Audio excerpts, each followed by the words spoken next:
Salut Catherine! Salut Marie! Tu te sens-tu mal si, mettons, tu potines, tu racontes des affaires un peu du monde? Honnêtement, non. Puis je me demande si c'est Yes! pas genre mal. Mais mais peut-être parce que comme j'ai jamais l'impression que c'est des affaires bien graves, tu sais, fait que comme mais tu sais, c'est vraiment le fun, là, juste comme d'envoyer un message à quelqu'un puis dire comme: «Hey, il faut que je t'appelle, j'ai quelque chose à te conter», c'est vraiment le fun. Hmm. Toi, tu te sens-tu mal? Pas vraiment. Yay! Il fut un temps, mettons, dans ma vie où je me disais: «Ah, faudrait que j'arrête, tu sais, de juger les gens». Puis je pense qu'il y a une différence entre potiner puis juger les gens. Comme, Ouais. j'aime pas ça carry avec moi la negative energy de comme celle qui est tout le temps en train comme d'observer puis d'évaluer tout le monde. Mais en même temps, je pense que de dédramatiser le gossip, puis tu sais, de se raconter des histoires, dans le fond, ça fait un peu partie du fait d'être humain, là, je pense. Puis faut arrêter de démoniser tout à un moment donné. C'est mon point de vue. Vous écoutez Entre deux eaux, le balado où on nage entre la pataugeoire de la culture pop et les eaux profondes des feelings.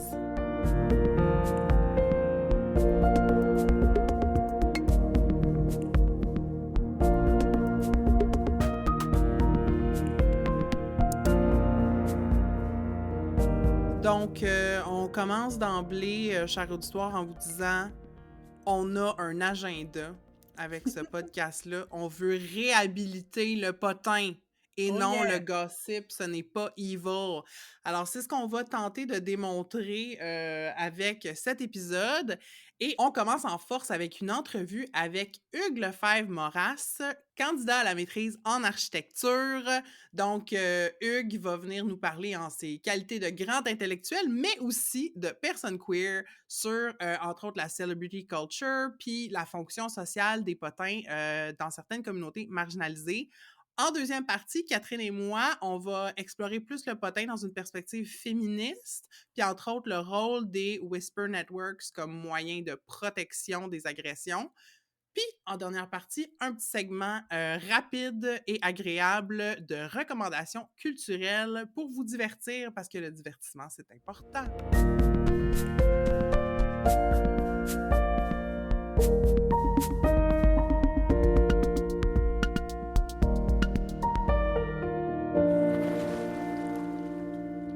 Alors, on se lance dans le vif du sujet en plein patinage avec Hugues Lefebvre-Moras.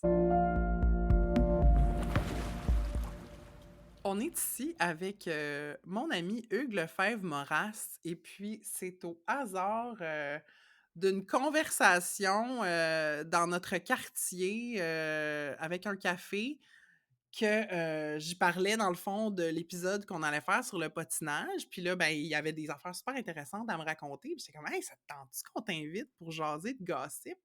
Fait que, ben voilà, Hugues Lefebvre-Moras, merci d'être avec nous.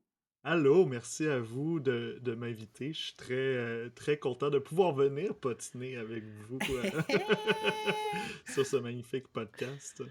Merci d'être là. Puis avant qu'on commence, de quelle manière aimerais-tu te présenter à notre auditoire? Oui, donc ben, c'est ça, Hugues Lefebvre-Moras, c'est moi. Je suis designer, chercheur, podcasteur. C'est d'ailleurs comme ça qu'on s'est rencontrés, Marie. Mhm. Je fais surtout de la recherche et de la création sur les enjeux d'espace et de communauté queer et LGBT. Justement, dans ce travail-là, dans le fond, j'en suis venu à comprendre que les espaces queer existent beaucoup de manière éphémère, clandestine et se transmettent par le bouche à oreille. Donc, Mm. dans le fond, j'ai dive deep un peu dans qu'est-ce que veut dire le gossip là, d'un point de vue théorique. Mais aussi, ben, j'aime juste ça beaucoup gossiper en tant que bonne personne queer qui, qui veut savoir tout le hot tea. Blague à part, là, c'est quoi ta relation avec comme les potins de célébrités puis tout ça? Comme qu'est-ce que à quel point t'en consultes? C'est quoi les potins qui t'intéressent? Ben, moi, faut dire, avec, mettons, la pandémie, j'ai pris quand même un petit recul des médias sociaux, sauf sur Twitter. J'ai Mmh. délaissé Instagram. Je me suis rendu compte, en fait, que j'aimais peut-être moins le côté on fake notre vie parfaite sur Mmh. Instagram, mais je Mmh. préfère qu'on fake notre vie de merde sur, sur Twitter. Ça me fait beaucoup plus rire les gens qui poussent à la blague, qui ont des problèmes de santé mentale et qui ont le IBS, puis que c'est tout le temps. Ça me fait beaucoup rire. Fait que je me retrouve plus, c'est ça, dans l'humour sarcastique de Twitter que c'est ça, la fausse vie parfaite d'Instagram. Et là, ben c'est ça, en Twitter, on le sait, en plus, depuis que c'est Elon Musk qui est propriétaire, c'est vraiment un shit show, mais c'est comme c'est ça, un crash d'auto, on aime ça, voir ça aller. Fait que j'avoue que j'ai suivi de près ou de loin tout ce qu'on a vu avec, mettons, le procès de Johnny Depp et Amber Heard, toute la saga de Free Britney. Mais moi, je dirais que personnellement, c'est vraiment, je suis un grand fan de Drag Race. Je pense qu'on se reconnaît entre nous Yeah! ici sur le pod. Fait que ouais, je consomme à la fois sur YouTube et sur Twitter. Là, j'essaie de pas aller voir les spoilers. J'aime quand même pouvoir écouter une Mmh. saison et être happé par la production et le editing et me laisser guider par les producteurs de Drag Race. Mais j'aime quand même savoir ce qui se passe et quand. Ben, tu sais, il y a le. Je sais pas si vous écoutez des fois les lives qui sont tournés au bar Roscoe's à, Oui! ouais, c'est ça, parce que ça, dans le fond, c'est qu'ils font.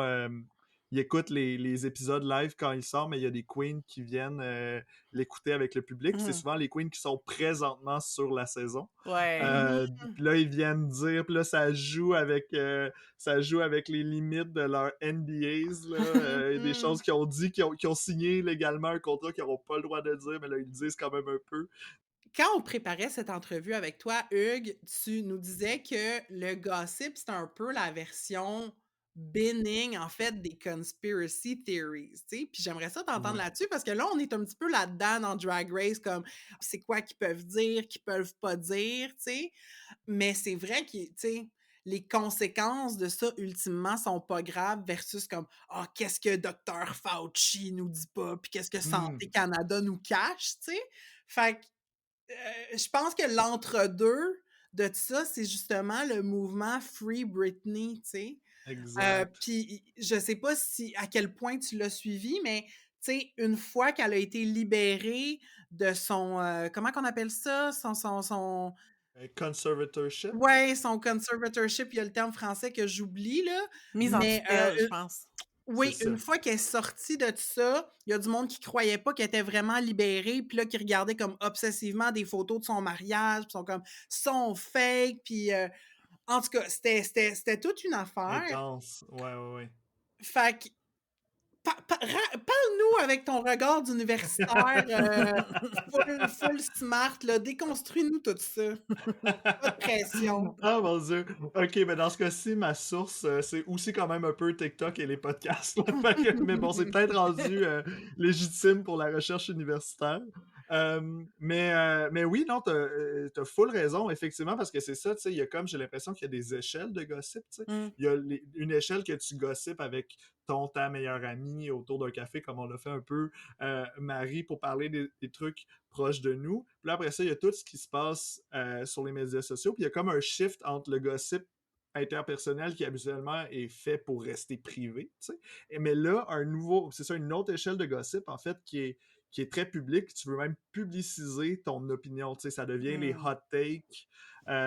Ça, tu fais des vidéos pour debunk des trucs. Puis là, c'est Mmh. ça, je pense que c'est là qu'il y a un shift vers, c'est ça, la conspiration. C'est quand ça devient un peu plus public, puis qu'il y a un grand groupe qui commence à fabuler ensemble. Puis là, oui, c'est ça, tu sais, ça peut aller du très bénin, là, justement. Est-ce que c'est vrai que Miley Cyrus chante à propos de Liam Hemsworth dans sa nouvelle tune? Puis là, est-ce que c'est vraiment la maison dans laquelle il l'a trompé, avec qui il l'a trompé, si c'est avec Jennifer Mhm. Lawrence? C'est tout ça. Tu sais, ultimement, tu sais, c'est ça, c'est juste des histoires de cœur, puis des affaires, en fait, qui se passent aussi avec nos meilleurs amis, là, qui Mhm. trompent leur blonde et whatever, Mhm. tu sais. Mais c'est effectivement, Free Britney, c'est devenu un entre-deux pop culture, mais aussi des conséquences légales. Les gens ont commencé à appeler la police, puis là, ça débarquait chez elle, puis là, elle a été Mhm. obligée de faire des sorties pour dire comme, genre, arrêtez d'appeler la police pour qu'ils se pointent chez moi, là, tu sais, c'est comme, c'est Mhm. vraiment, ça brise mon intimité et tout, là. Fait que je pense que oui, quand ça part sur une sheer, puis je pense que le mouvement Free Britney, on l'a vu, là, c'était vraiment fort comme mouvement, là.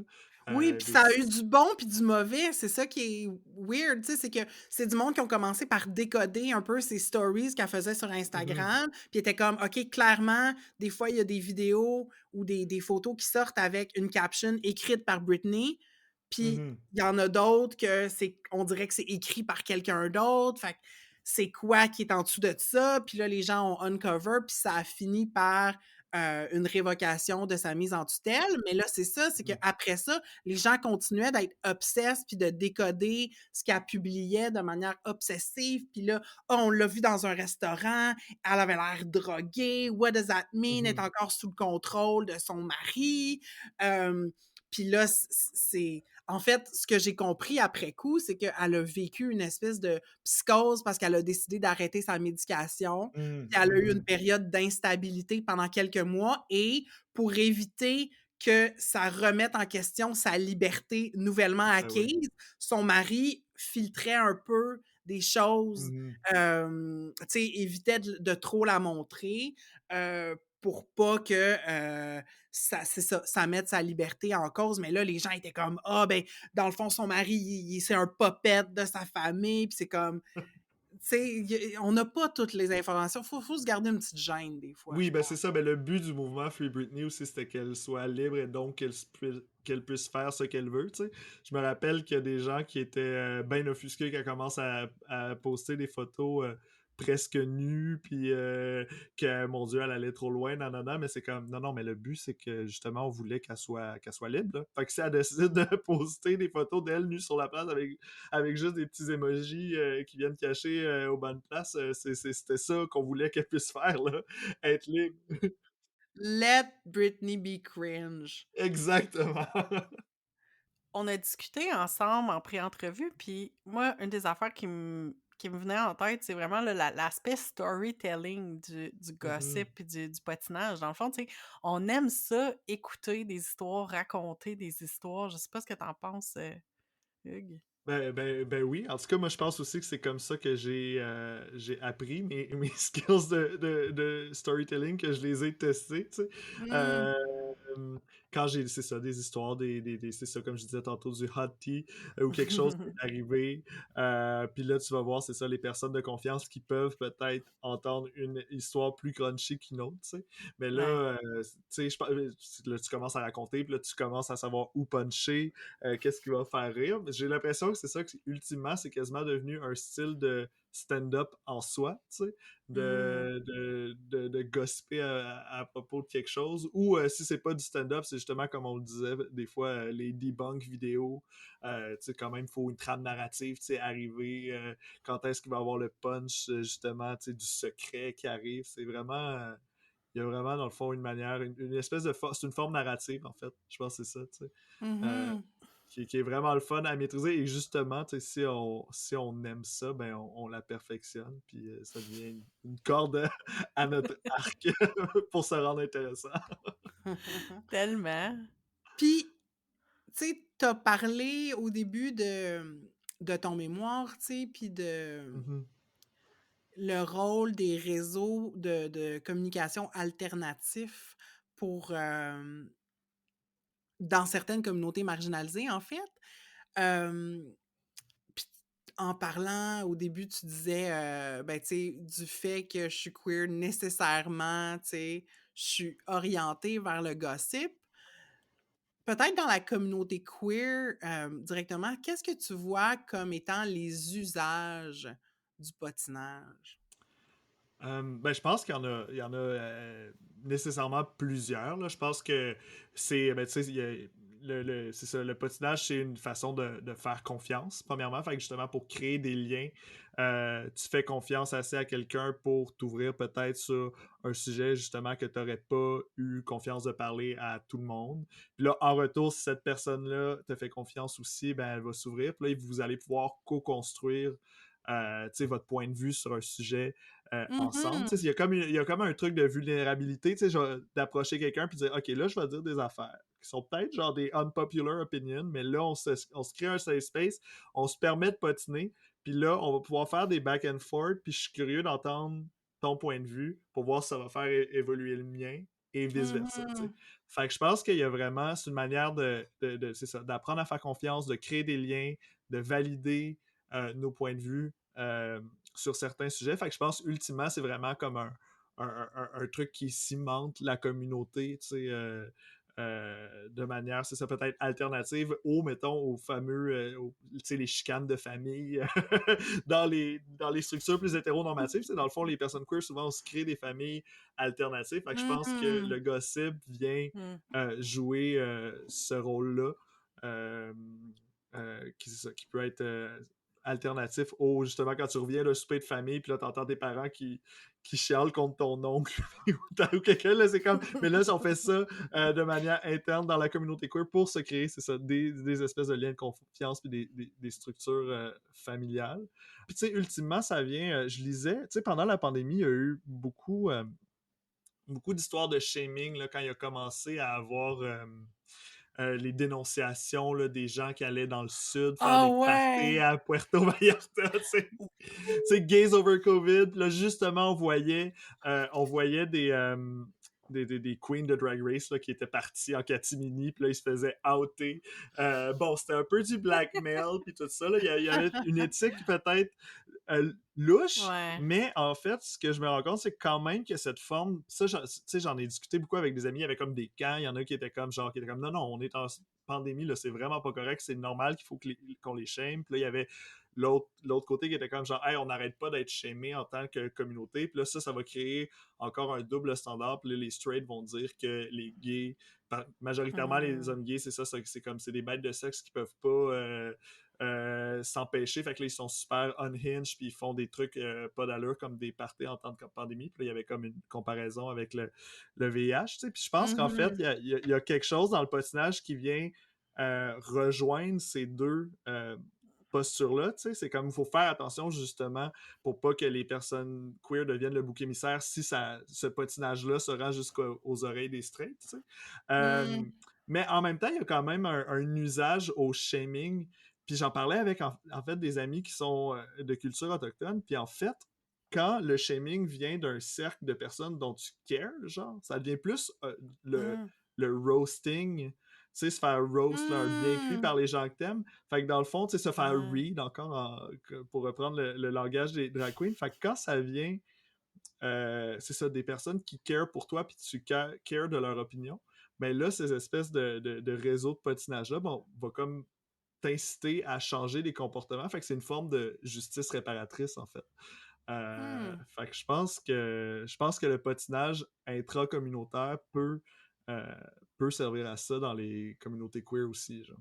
C'est full Mmh. intéressant. Tu sais, c'est ça, je pense qu'il y a dans les communautés, il y a des aspects de comme pour cimenter la tu sais, comme le patinage amène un lien, tu sais, puis, c'est pas juste parce qu'on l'a pas nommé comme jusqu'à maintenant, mais tu sais, l'idée que le patinage, c'est comme un peu, tu sais, c'est négatif, puis c'est comme on Mm. devrait pas patiner, puis tout ça, mais en même temps, on se rend compte que comme, de un, comme on annulera jamais le gossip, là, comme, tu sais, ça va tout le temps exister. Mhm. Puis tu sais, je pense que dans tous les milieux, c'est dans plein de milieux, je pense que dans les communautés marginalisées encore plus, mais tu sais, dans toutes les dans tous les espaces, tu sais, comme tu faisais le parallèle avec la famille, dans les milieux de travail Ouais. aussi, tu sais, comme le monde que, tu sais, justement, là, moi, je sais que ça m'arrive tout le temps que quand il y a quelqu'un qui me comme j'apprends quelque chose au travail, ben là, j'ai comme certaines collègues que je suis comme: «Hey, as-tu entendu ça?» Tu sais, comme c'est normal, puis ça vient comme ça fait partie du lien Oui, c'est social, ça. là, tu sais, je sais Ouais. pas trop comment le dire, puis c'est comme,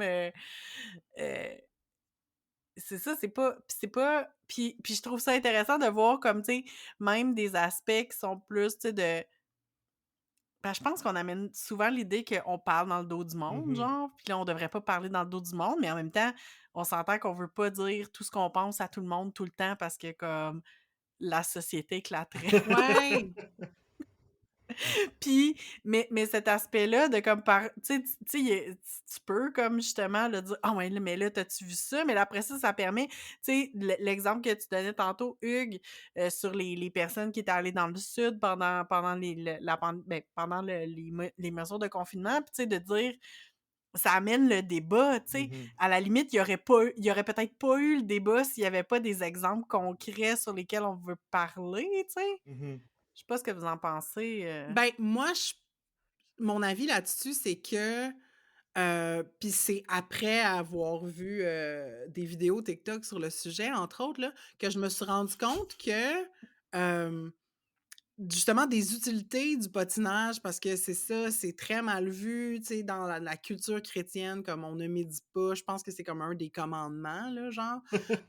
Mais, c'est ça, c'est pas bien vu, alors que des fois, il t'arrive, mettons, des situations dans des relations d'amitié, puis tu as besoin de le processer, mais c'est pas toujours utile de processer directement avec la personne, tu sais? Mhm. Fait que ça peut être une manière de,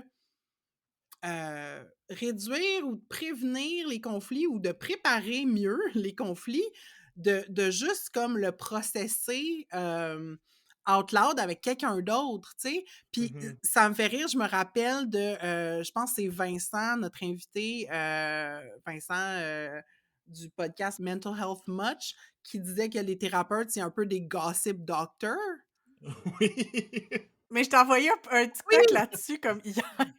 Mais que Mais j'avais oublié que Vincent nous avait dit ça, mais oui, c'est c'est vrai. que, dans le fond, tu sais, c'est un professionnel avec qui tu aides à démêler les histoires qui se passent avec ta famille, avec tes amis, ton chum, ta blonde.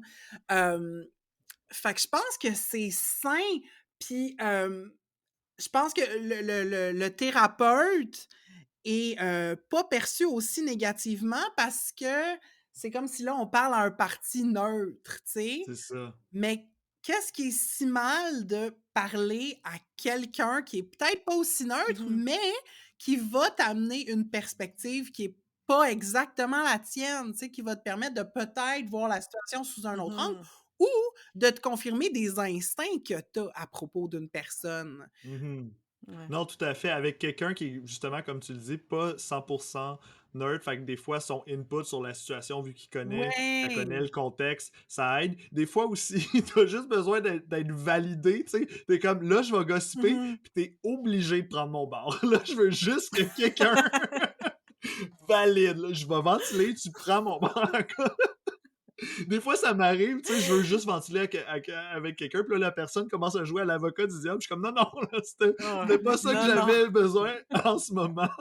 Je voulais juste que quelqu'un valide, mais non, c'est ça, c'est tout à fait. Mais je pense que c'est un rapport d'échelle, comme on disait tantôt. Tu sais, quand c'est un truc qui est Mhm, public, puis que c'est justement qui va avoir la meilleure take, qui va avoir le meilleur scoop, il y a comme quelque chose qui peut être performatif quand c'est ça, tu sais, sur les médias sociaux, mais quand c'est l'espace sécuritaire que tu crées avec quelqu'un, ça a vraiment un autre rôle. Puis tu sais, sur le côté négatif, c'est vraiment intéressant là, quand tu dis, Marie, que c'est ça, on voit pas les thérapeutes de manière négative, mais quand on le fait entre nous, là, soudainement, c'est parler dans le dos. Mais je pense aussi, tu sais, les communautés queer, on a existé et on existe toujours beaucoup par les non-dits, tu sais, beaucoup Mmh. par justement mhm. les rumeurs, les trucs non officiels, éphémères, langage codé, tu sais, pouvoir passe dans la rue, mais après ça, arriver dans un autre... Tu sais, on est comme... On revêt divers costumes, tu sais, le code switching pour, c'est ça. Fait qu'il y a comme... Ça a toujours été... C'est ça, pour pouvoir des fois se rapprocher quelqu'un, faire OK, est-ce qu'on parle le même langage? Oui, non, OK. Mhm. Puis, tu sais, c'est Mhm. quelque chose que j'ai beaucoup étudié dans le cruising, qui est mon objet d'étude à la maîtrise. Tu sais, j'ai visité des sites à travers le Québec où justement les hommes se rencontrent pour avoir une sexualité publique.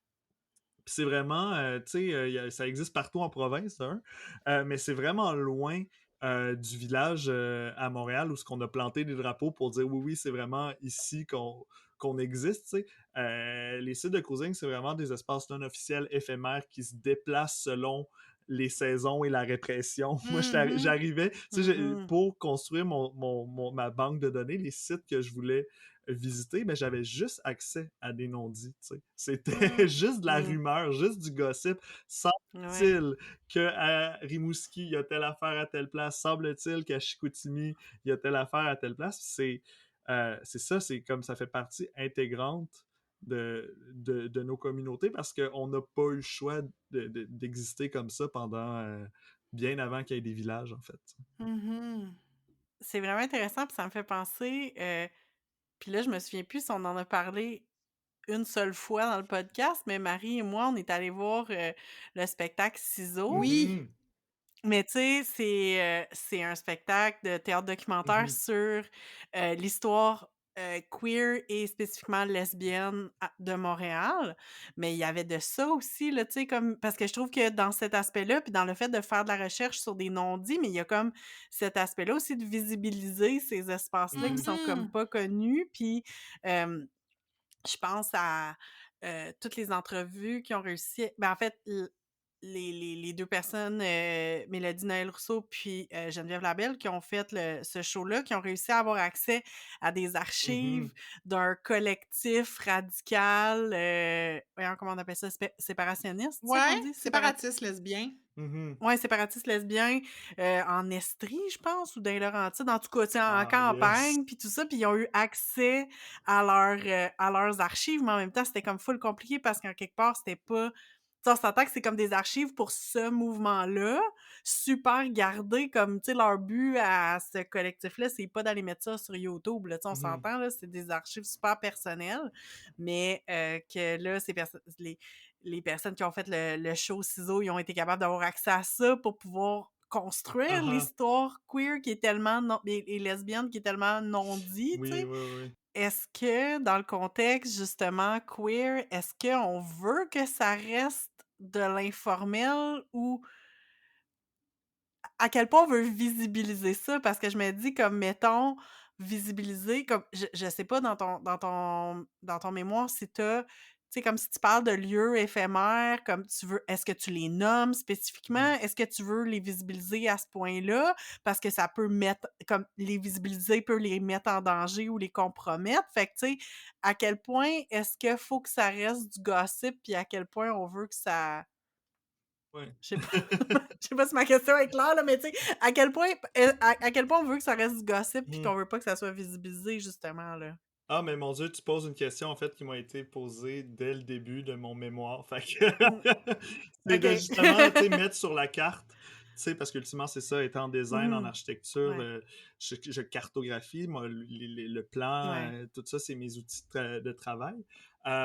Mais en fait, tu sais, j'ai identifié certaines qualités au cruising, tu sais, c'est désorientant, c'est sans frontières, c'est fragmenté, tu sais. Fait que Mmh. j'essaie de faire des dessins qui vont parler du cruising de la manière dont le cruising est. T'sais. Donc, je crée des cartes qui Mmh. vont être fragmentées et désorientantes. Mmh. Plutôt que... Donc, tu sais, mettons la petite phrase là, que j'utilise pour vendre mon projet, c'est que je crée un atlas, ultimement, du paysage du cruising au OK. Québec, mais c'est un atlas dans lequel on se perd plutôt qu'on retrouve son chemin. T'sais. Parce que Mmh. le cruising, c'est un Mmh. peu ça, c'est flâner le long des sentiers justement de manière un peu désorientante. Mmh. Sur ce, Hugues, si les gens sont curieux d'en savoir plus sur toi, sans dire qu'ils vont avoir accès à tous tes secrets, mais où est-ce que les gens peuvent te retrouver, mettons, sur les internets ou s'ils sont curieux de t'entendre parler, où est-ce qu'on te trouve?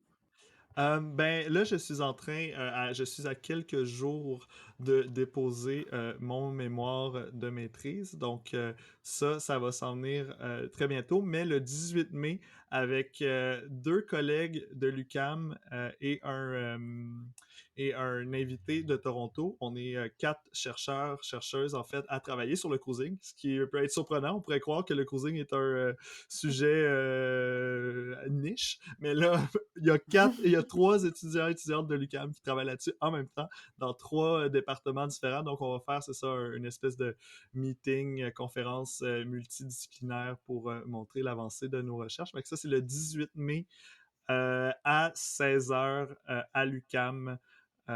C'est organisé par l'Observatoire des profilages. Donc, vous pouvez peut-être fouiller sur Facebook. Ils ont créé l'événement pour avoir l'adresse et le local exact. Sinon, mes réseaux sociaux. Là, je m'en reviens un peu sur Instagram maintenant. J'ai dit tantôt que je n'étais plus vraiment sur Instagram, mais là, comme je termine ma maîtrise, j'ai plusieurs éléments visuels et photos et trucs que j'ai créés dans les dernières années que j'ai le goût de montrer aux gens. Fait que je pense que c'est Hugues, Hugues, barre en bas, LM, ou double barre en bas, LM. Vous essayerez les deux, mais ça devrait pas être trop difficile à trouver. Puis je vais essayer de diffuser un peu, c'est ça, mon travail. Puis on a pu aussi évidemment t'entendre dans les 2 premières saisons du balado Droit positif de la Coxida. Yes, ben Excellent oui! balado d'éducation. Allez écouter ça tout le monde et de Ben oui. sensibilisation aussi. Ben Quel merci. Le montage montage est incroyable! formidable. Ben oui, on vient de rapper la deuxième saison. Donc, c'était un projet que j'ai adoré faire et en espérant qu'il y ait une troisième saison, peut-être. Ouais, on sait pas. Ben merci full, Hugues. Merci à vous. Je suis vraiment content d'être venu parler de trucs à la fois deep et légers. Je pense que c'est le thème de votre émission. C'était vraiment le fun. Merci beaucoup. Merci.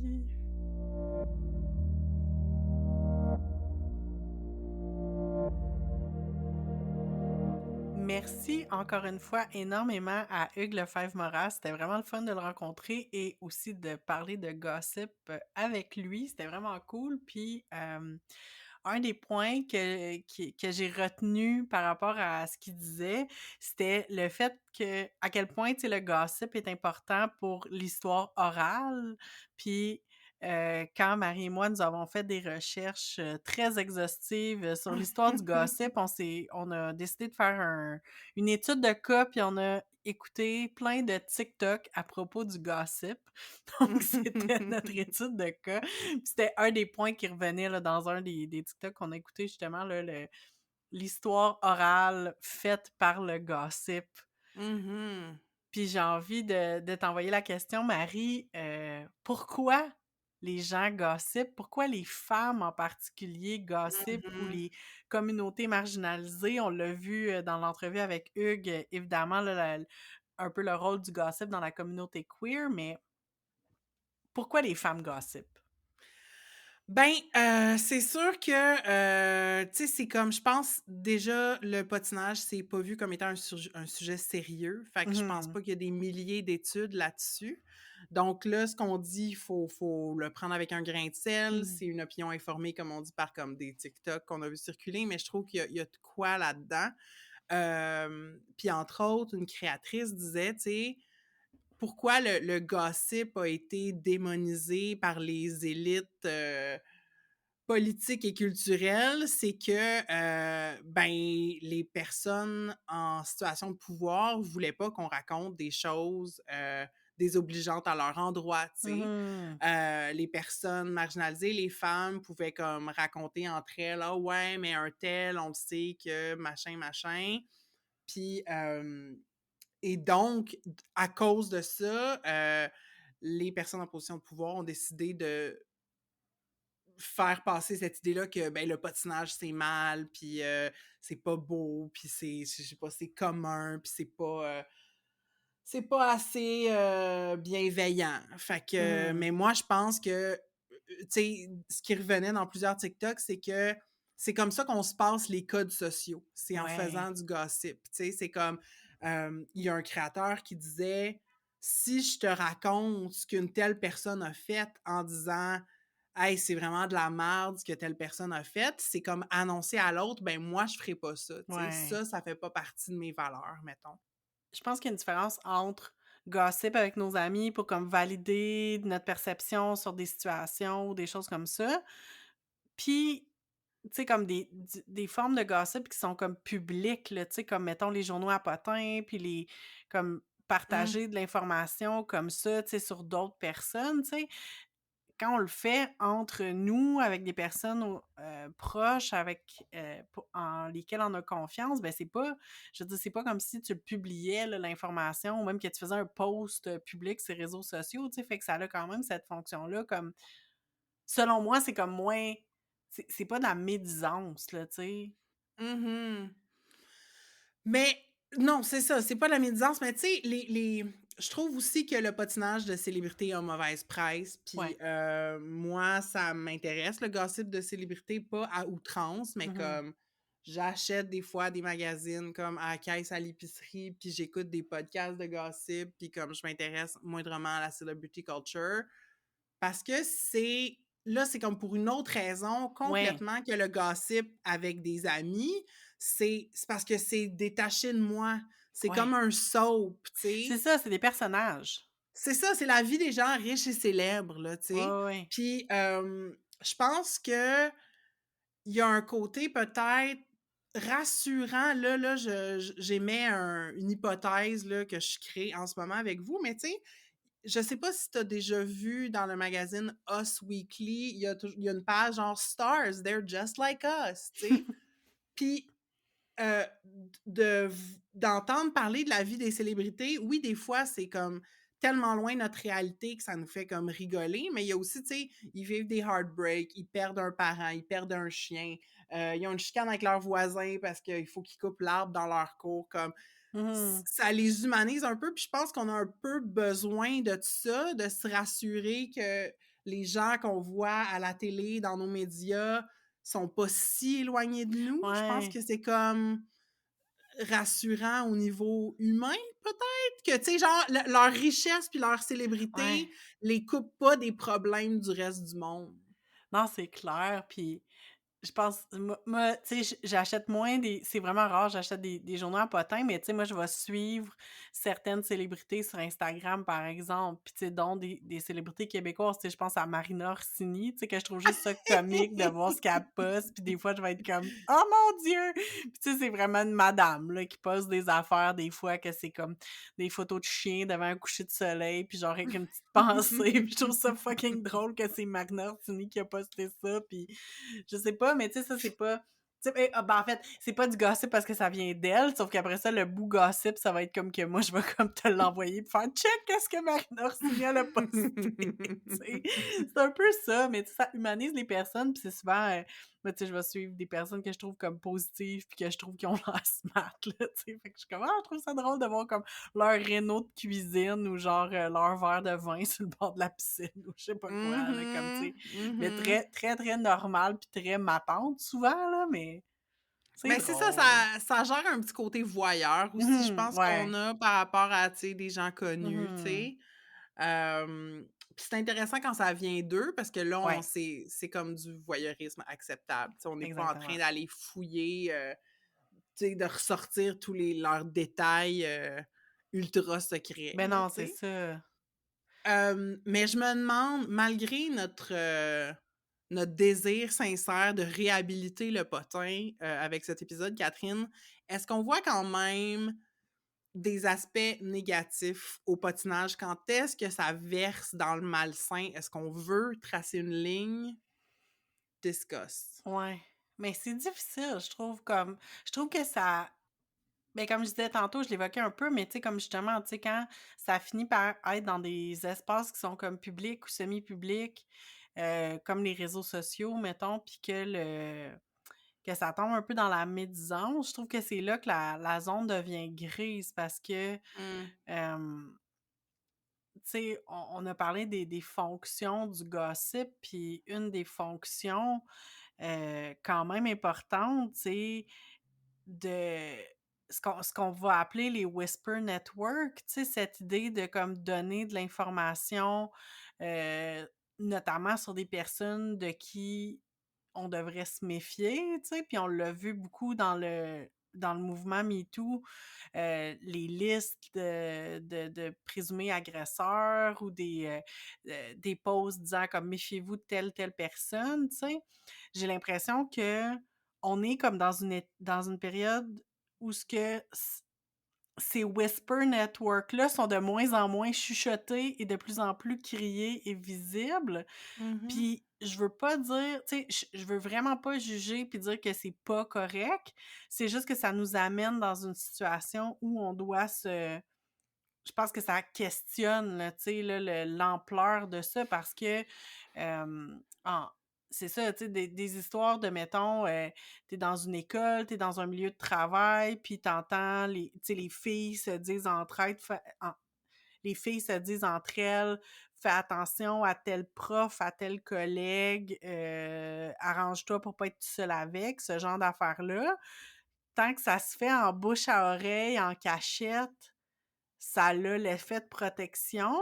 Quand tu décides de, mettons, faire un statut ou de le mettre dans une liste, j'ai l'impression que c'est que ça amène du backlash, premièrement, parce que comme la personne concernée va le savoir, puis va peut-être répliquer.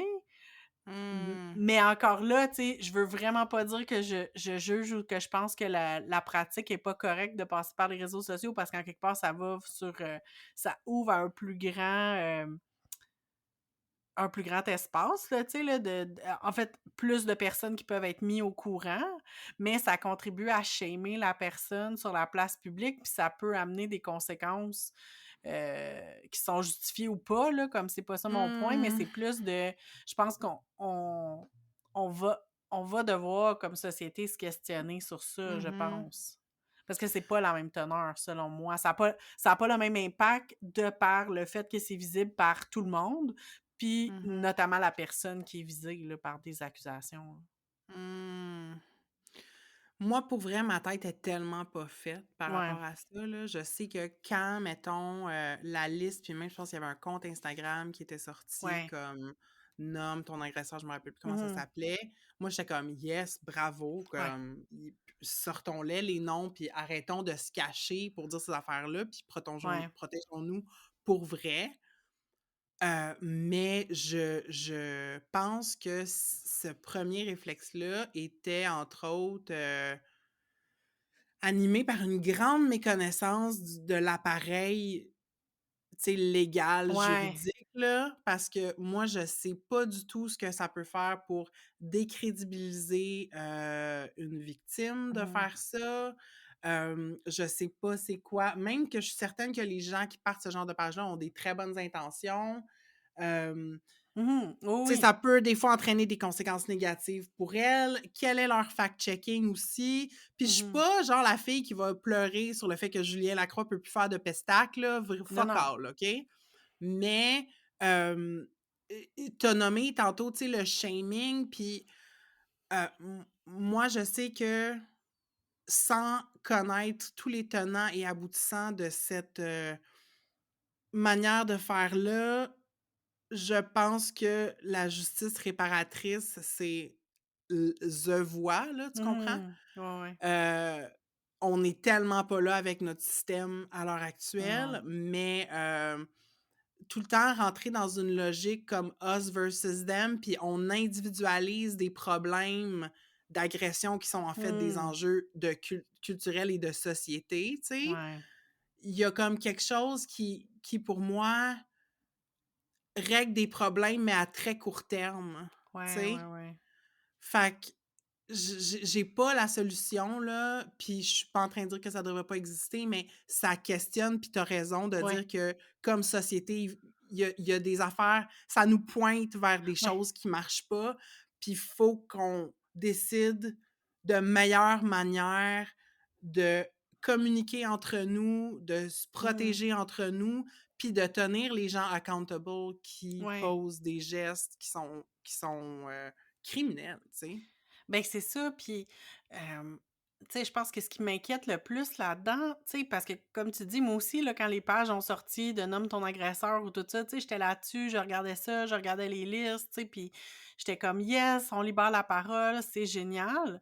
Mais après ça, c'est que j'ai comme on a vu des backlash où, tu sais, ça m'a comme fait réaliser que sais, il faut jamais oublier qu'en ce moment, là, le système de justice est fait et construit pour protéger des hommes blancs, riches, propriétaires. Tu sais, c'est ça le but du système de justice.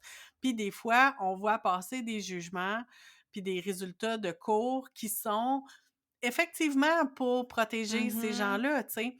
Fait que c'est pour ça que je me méfie puis que je me dis: «Je voudrais tellement pas que ça arrive que quelqu'un qui a vécu une agression se ramasse à dénoncer sur les réseaux sociaux ou d'une manière publique, puis qu'après ça, se retrouve avec une poursuite en diffamation ou en whatever, tu sais, Mhm. puis se retrouve à avoir des conséquences légales alors qu'elle a été agressée, là, tu sais, Mhm. qui est déjà un fait traumatique en soi. Fait que, tu sais, c'est ça mon inquiétude, tu sais, c'est vraiment c'est comme si c'est pas tant genre: «Ah, les victimes devraient pas parler», c'est plus comme on n'est pas dans une situation safe pour que les victimes parlent. Mhm. C'est ça mon Mhm. inquiétude, puis c'est pour ça que je me dis, tu sais, faut faire attention, faut se questionner, puis oui, l'efficacité des réseaux sociaux, c'est cool, puis quand ça concerne peut-être des personnalités publiques, puis que là, c'est des histoires, hem d'intérêt public, entre gros guillemets, là, tu sais, si ça concerne une célébrité ou si ça concerne,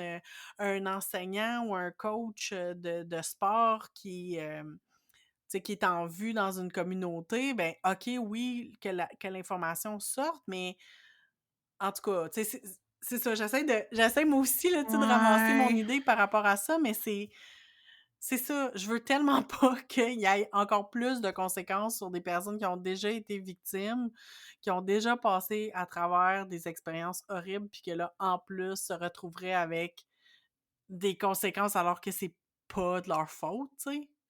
Mhm. Mhm. Ouais, si vous entendez en tout cas le questionnement, qui persiste dans ma voix, vous percevez comme il faut là. Je pense que mon idée est pas faite vraiment là-dessus, puis on est dans l'esprit du podcast, encore une fois, de se laisser processer out loud des affaires. Une dernière chose que je voulais mentionner dans cette section-là, un autre écueil possible du patinage, puis ça, c'est vraiment plus à un niveau personnel. On parle encore d'une affaire de Whisper Networks, mais pas nécessairement dans le cas de grosses agressions, mais tu sais, si vous êtes moindrement à suivre, tu sais, des activistes, des influenceurs ou des thérapeutes sur les internets, mais des fois, il y a du drama entre ces gens-là, hein? Oui! Là, un accuse une telle de pas avoir de credentials ou l'autre dit que, bon, son approche est un peu discutable ou telle manière de penser, c'est pas bien ou telle personne, on a su que peut-être qu'elle était amie avec une telle qui est problématique. Bon. Puis là, moi, des fois, ça m'est arrivé là, de passer un après-midi là, à essayer de comprendre c'est quoi le beef entre un tel puis une telle. Puis pour vrai, là, ça me regarde pas, man. Puis là c'est comme...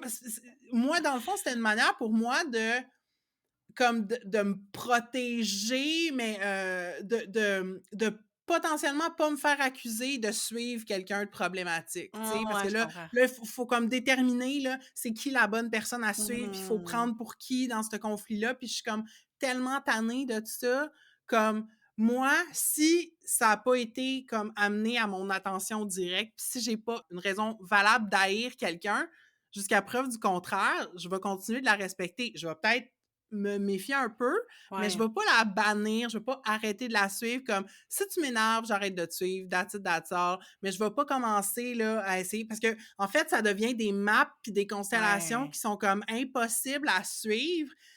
Puis tu peux pas keep track avec tout ça. Fait Ouais. que moi j'ai give up puis c'est comme si je trouve que tu as un propos pertinent sur les médias sociaux, je vais continuer de te suivre mais en gardant mon esprit critique puis en sachant que Mhm. t'es pas Dieu le Père ou Dieu la Mère, t'es juste comme un humain qui existe sur les médias sociaux, puis qui des fois partagent des affaires que je trouve intéressantes.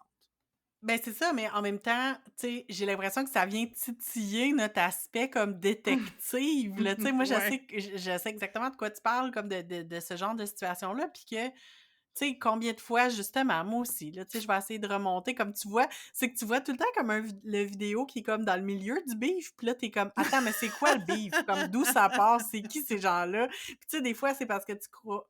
Des fois, tu suis une des deux personnes, mais pas l'autre. Des fois, il y a plus de personnes d'impliquées. Comme, des fois, ça arrive, là, je suivais même pas aucune des deux personnes, je savais même pas qu'il existait avant de savoir qu'il y avait un beef, mais là, je veux savoir c'est quoi le beef. Puis c'est vrai que c'est comme malsain un peu. Puis je trouve que c'est encore plus malsain quand c'est... Parce que comme tu dis, tu sais, ça te concerne pas, mais en même temps, ça reste que c'est sur un espace public. Mmh. Puis je trouve que c'est encore plus malsain quand ça... quand c'est comme des situations de comme des couples sur les réseaux sociaux. Mmh. Puis que là, les deux sont en... comme que les deux, ils utilisent un peu leur brand pour être sur les réseaux sociaux ensemble, tu sais, ils deviennent une brand, puis là, à un moment donné, ils se séparent. Mmh. Puis là, des fois, il y a du drama, puis des fois, sur leur compte personnel, ils vont se mettre à, comme, dire une affaire ou l'autre. Puis comme tu dis, ça nous concerne pas, mais ils ont comme décidé de s'investir. Puis c'est ça, je pense que la question qu'on peut se poser, c'est est-ce que ça nous concerne, justement, quand je pense à un couple en particulier qui avait un compte YouTube que je suivais depuis des années, que je suivais leurs aventures. Puis à un moment donné, tu apprends dans un des vidéos que, en fait, ce qui est arrivé, c'est qu'ils se sont séparés. Puis ce qui était arrivé, c'était que, au lieu d'annoncer qu'ils se sont séparés, c'est juste comme le gars qui a décidé que, OK, ben lui, il continue à utiliser la chaîne pour faire ses vidéos à lui qui n'avaient pas pantoute rapport avec les autres. Puis je pense que ça l'a blessé l'autre personne. Mmh. Ben oui, Puis, parce qu'elle a comme toute perdu ses followers, dans le fond. ben, c'est ça. Puis là, il y a eu comme un... Elle avait elle s'était partie une chaîne YouTube à part, mais lui, il avait comme décidé d'utiliser leur ancien channel pour continuer. Mmh. Puis il y a eu comme... Ça a pris plusieurs semaines et mois avant d'avoir comme un vidéo qui fasse comme, OK, je vais comme faire le point, puis expliquer ce qui se passe, Wow! puis on a réussi à s'entendre sur ça, mais pas sur ça, whatever. Mais à- je me pose la question sincèrement, comme ça nous concerne-tu ou ça nous concerne pas, mais dans un certain sens, comme moi, sincèrement, le gars du couple, ça serait, ça serait une surprise pour personne, il m'énervait. Si on parlait de brand, Catherine fidèle à sa Oui, oui, brand. le gars m'énervait, puis comme je trouvais que la fille, elle avait comme un point de vue plus intéressant, fait que fait que moi, la première affaire que j'ai faite quand j'ai vu ça, c'est comme je me suis désabonnée, je suis comme c'est pas vrai que je vais comme écouter le gars qui est rendu comme dans un trip de bro, productivité, hacking, pas hacking, mais comme productivity hack, Ouais. méditation, new age, comme, hey, Chris, je veux pas ça dans ma vie, tu sais. Puis je vais suivre comme les réseaux sociaux de l'autre personne. Mais ouais, tu sais, je me demande sincèrement, comme, tu sais, en quelque part, je veux savoir qu'est-ce qui s'est passé. Je veux surtout savoir s'il a fait de la peine. Oh, c'est cute. Moi, pour vrai, comme si là, je vois un beef, mettons, entre 2 influenceurs, puis là, au bout de comme deux trois vidéos, deux trois posts, je peux comprendre comme à peu près ce qui s'est Ouais, passé, je suis comme: «Fine, je vais le faire». Mais si ça va plus loin que ça, ouais. puis si je deviens comme obsédée, puis là, he said, she said, they said, comme à un moment donné, j'ai comme un signal d'alarme en dedans, puis je me dis: «OK, Marie, comme décroche là. Là, tu trop investie dans des affaires qui sont fucking loin de toi. C'est-tu vraiment ça que tu veux faire de ta journée?» tu sais? T'es tellement plus sage que moi. Ah, à peine.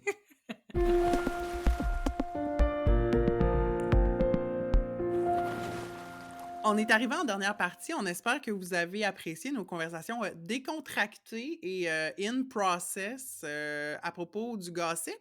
Puis là, ben, on se sort un petit peu de ça, puis à la suggestion de Catherine, on vous fait un nouveau segment de recommandations culturelles. Wouhou! Alors, Catherine, que recommandes-tu à notre auditoire? Je pense que ce sont des films. C'est un film, écoute, je j'étais pas allée au cinéma depuis vraiment longtemps, puis là, j'étais allée 2 fois. en 2 semaines. Je suis allée voir Super Mario Bros. Je vous le recommande, mais c'est pas ça ma recommandation. En fait, c'était bien bon, mais c'est pas ça ma recommandation culturelle. Mais je suis allée voir le film Polite Society qui vient de sortir. C'est Mmh. un film britannique. On dit que c'est un film d'action, comédie dramatique, pas comédie dramatique, comédie drama. C'est réalisé par Nida Manzour. Puis c'est son premier film. J'ai vu un peu dans sa bio qu'elle avait notamment écrit et réalisé des épisodes de Doctor Who. Donc, Mmh. c'est britannique. Et c'est un film qui m'a jeté à terre, ça n'a aucun sens. Est-ce que, Marie, t'en as entendu parler un peu? J'ai pour vrai juste entendu le titre. Je sais rien de ce film. Écoute, c'est comme un film. Ça partait un peu presque de la vibe, j'ai trouvé, du film Red Alert, le dernier film de Disney Pixar, là, de la petite OK, fille. ouais. En tout Mmh. cas, ça me donnait cette vibe-là au début parce que c'était comme 3 amis au secondaire, mais la vibe est disparue assez rapidement. Ça finit par être un film d'arts martiaux. Je vous raconte l'histoire bien vite. Euh, c'est l'histoire d'une adolescente qui s'appelle Ria Khan. Elle habite à Londres. C'est une britanno-pakistanaise. Et elle veut devenir cascadeuse. Elle a une idole qui s'appelle Eunice Uthart, qui est une cascadeuse et une vraie cascadeuse que j'ai appris, que je viens d'apprendre. Donc, elle fait des vidéos, sa sœur l'aide un peu à filmer des vidéos. Elle s'appelle La Fureur, donc de Furry. La Euh, fureur! non, pas cette fureur-là. Mais en tout cas, c'est malade. Puis c'est ça, on voit un peu sa relation avec sa sœur un peu plus vieille qui vient de lâcher l'école. Elle était à l'école des beaux-arts, elle a lâché, elle est un peu dans une période dépressive. Puis là, ce qui va arriver, puis ce qui va être vraiment là, tout faire tourner l'histoire, c'est que sa sœur, qui s'appelle Lina, va tomber en amour avec un gars, Salim, qui est comme le beau prétendant que tout le monde, toutes les filles veulent avoir. Fait que là, elle commence cette relation avec lui et sa sœur, Ria, veut rien savoir, il veut tout faire. Il va se mettre à manigancer avec ses 2 amis pour comme l'empêcher d'avoir cette relation-là. Et je veux pas vous en dévoiler plus parce qu'il y a tellement de jus dans cette histoire-là, mais les détours que l'histoire va prendre, là, vous les verrez pas venir, c'est tout ce que je peux vous dire. Et comme Ria est fan de cascades puis d'arts martiaux, il y a des scènes absolument extraordinaires à couper le souffle. C'est comme des films de n'importe quel je pourrais même pas dire quoi. Je pourrais même pas dire qui, à quel point je connais pas ça, mais même moi, j'ai aimé ça. Fait que je trouve que c'est un bon... c'est un bon gauge là, de savoir, mais écoutez, c'est sensationnel. Puis j'ai lu que l'actrice qui joue le personnage principal, donc Ria Khan, l'actrice s'appelle Priya Kansara. Puis elle, là, elle travaillait dans le milieu de la santé. Puis en 2001, en pleine pandémie, elle a fait « Moi, je fais des cours du soir dans une école d'acteurs » ou quelque chose comme ça. Là, tu sais, j'invente, mais pas j'invente pas, là, mais c'est un peu ça. Là. Elle a fait des cours du soir, puis elle s'est ramassée à la tête de ce film-là. Elle est exceptionnelle. Puis celle qui fait la mère de Salim, qui est comme une des grandes méchantes dans le film, c'est Nimra Boucha. Écoutez, c'est exceptionnel. C'est la plus evil des evil. Elle commence, dès que tu la vois la première fois, elle a l'air evil, puis ça va en augmentant. Je suis super enthousiaste. Je pense que c'est un des meilleurs films que j'ai vu de ma vie. Wow! Ben, en tout cas, bravo, tu nous as vraiment donné le goût d'aller voir ce film-là. Quand tu as dit le titre Polite Society, moi, je m'attendais à comme quasiment un drame d'époque, là. Fait Ouais, que je comprends que c'est complètement ailleurs que ça nous amène. Je suis très exactement. intriguée. Oui, je vous conseille fortement. Puis ça, comme moi, au moment d'enregistrer, là, c'est sorti dans les cinémas au Canada, genre fin avril. Là. Fait que OK. ça va peut-être encore être en ondes quand vous allez entendre cet épisode. Pas en ondes, mais ça va être encore au cinéma à l'affiche allez voir ça ou attrapez-le sur votre plateforme de streaming préférée. Mhm. Puis toi, Marie, qu'est-ce que tu as à nous recommander cette semaine? Ben, moi, mes recommandations culturelles, vous allez rire, mais j'ai pas ben le temps de consommer des affaires qui sont long form. Alors, la plupart de mon divertissement, je le trouve sur TikTok. Et donc, j'ai des comptes TikTok à vous suggérer, mais c'est des Yay! comptes qui sont comme culturels, on va dire. C'est pas juste comme du monde qui font des niaiseries, quoique j'ai absolument rien contre ça. Mais Alors, c'est des comptes que si vous vous abonnez, vous allez probablement apprendre des choses ou vous allez vous rappeler des bons souvenirs. Donc, j'en ai 4. Le premier, c'est Rob Anderson. Son c'est Heartthrobbert. Et puis, pourquoi je le recommande? C'est parce qu'il a commencé une série de vidéos. Il réécoute la série pour ados Seventh Heaven, qui était diffusée au WB dans les années 90. C'est la série qui a fait découvrir Jessica Biel, entre autres. Puis Seventh Heaven, c'est l'histoire d'une famille dont le père est pasteur. Fait que c'est toutes les intrigues sont toutes très teintées de christianisme et de puritanisme, puis c'est complètement ridicule. Fait qu'il réécoute les histoires, puis il nous montre les bouts les plus ridicules des épisodes, et c'est très divertissant. Mon autre recommandation, québécoise cette fois-ci, c'est quelqu'un qui, je pense, habite dans mon quartier à Montréal. Son nom d'utilisateur puis son handle, c'est Renard Frac. Et puis, cette personne-là visite des boisés de Montréal, puis explique l'histoire des lieux, va retracer, mettons, tel ruisseau qui partait de telle place, puis la vieille cabane de Monsieur Machin Chouette, puis c'est vraiment intéressant, c'est comme de l'histoire hyper locale.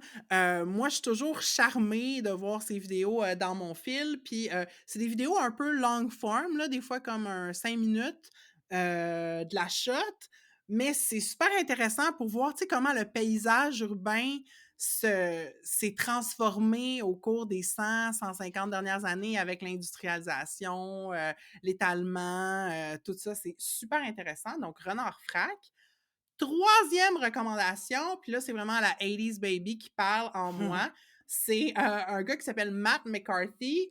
McCarthy Redhead, c'est son handle. Puis lui, je pense qu'il collectionne les VHS, mais pas juste des films, là.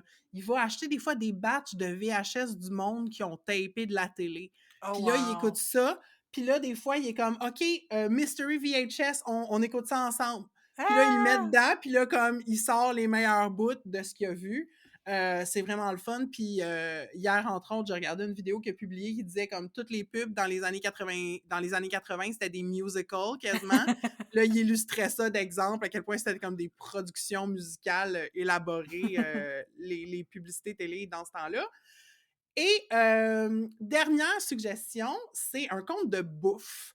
Moi, les influenceurs de bouffe, des fois, ça m'énerve parce que c'est trop élaboré. Puis ça fait juste me donner des complexes, tu sais. Ah. Et je trouve que ce compte-là, au contraire, il m'inspire à cuisiner. L'utilisatrice s'appelle Cassie. Son handle, c'est Cassie Young Money. Je pense qu'elle est d'origine chinoise, juste avec son nom de famille Young, mais pour vrai, je sais pas. Puis c'est pas précisé dans sa bio. Mais elle fait beaucoup de bouffe d'inspiration asiatique, mais hyper facile. Tu sais, elle utilise... dans le fond, tu sais, c'est l'importance d'avoir comme une dépense bien garnie de quelques ingrédients select, mais tu sais, comme des repas souvent prêts en une demi-heure, full facile, goûteux. Moi, j'aime vraiment regarder ça. Puis, tu sais, à chaque fois qu'elle fait des recettes, elle est comme hair bestie, comme you just like shake. En tout cas, elle a vraiment une vibe le fun quand elle fait ses vidéos. Fait que voilà, c'est mes 4 comptes TikTok à suivre si vous voulez de l'entertainment court et rapide et accessible. Yes, on va vous les partager en stories de l'épisode pour que vous puissiez vous abonner facilement d'un clic d'un doigt. Avec Entre deux eaux, on veut encourager les conversations. C'est pourquoi on vous invite à parler du podcast autour de vous. Le bouche à oreille, c'est vraiment le meilleur moyen de nous faire connaître. Vous pouvez également nous faire rayonner en nous mettant 5 étoiles dans Apple Podcasts, Spotify ou sur Facebook. Et pour nous aider à couvrir nos frais de diffusion, vous pouvez joindre les rangs de nos flotteurs. En échange, vous recevrez des épisodes bonus exclusifs. Pour toutes les infos, rendez-vous sur entredeuxeaux.pinecast.co et cliquez sur l'onglet « Nous soutenir ». C'est déjà la fin de cet épisode sur le patinage et le gossip. Marie, qu'est-ce que tu retiens de l'épisode d'aujourd'hui? Ben, moi, je retiens que c'est un épisode, tu sais, on n'est pas experte de ce sujet-là, puis j'ai vraiment... Ce que je retiens, c'est notre franchise, puis notre candeur, puis je trouve qu'on est allé dans des zones le fun qu'on n'avait pas nécessairement comme prévu. J'ai aimé la spontanéité de cet épisode, c'est ça que je retiens. Toi? Ben moi, j'ai same et en plus, je retiens que d'avoir un invité avec nous, merci encore à Hugues d'avoir été là, Yes, ça nous a merci. amenés dans des détours qu'on n'avait pas vu venir, puis c'était vraiment cool. Puis tu sais, Mhm. je pense qu'on a pu aborder le thème d'aujourd'hui qui avait l'air un peu frivole avec beaucoup plus de sérieux de par le regard puis l'expertise en fait de Hugues là, de par ses études, de par son mémoire. Fait que non, j'ai vraiment aimé ça. C'était vraiment le fun. Et on a... Merci Hugues de nous donner de la cred. Puis d'ailleurs, j'en profite pour mentionner Oui. que Hugues parlait d'une conférence qui va donner qui donnait le 18 mai. Donc au moment où vous écoutez ça, c'est passé malheureusement. Par contre, il y a une autre conférence qui s'en vient dans quelques jours si vous écoutez cet épisode le jour où ça sort. Alors, suivez nos stories. On va vous mettre les infos pour que vous puissiez assister à ça si ça vous intéresse. Exactement. Et maintenant, on est vraiment curieuse de savoir qu'est-ce que vous avez pensé de cet épisode-là. Nos DM sont ouverts. Vous pouvez nous trouver sur Facebook et Instagram avec le handle entredeuxeaux.balado. Et on va se retrouver, nous, dans 2 semaines pour le dernier épisode de la 3e saison. Et oui, on est déjà arrivé à la fin. Et on va parler de quelque chose qui est en lien avec les fins et les nouveaux départs, c'est-à-dire la graduation de fin de secondaire. Catherine puis moi, on va ressortir nos vieux souvenirs. Alors, c'est un rendez-vous à ne pas manquer. Bye bye!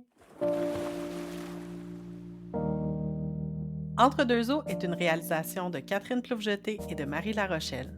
C'est aussi Marie qui fait le montage. On a enregistré cet épisode chacune chez nous. Moi, Marie, je suis à Montréal, aussi appelée Tiohtià:ke ou Muniang, un territoire autochtone non cédé gardé par la nation Kanien'kehá:ka.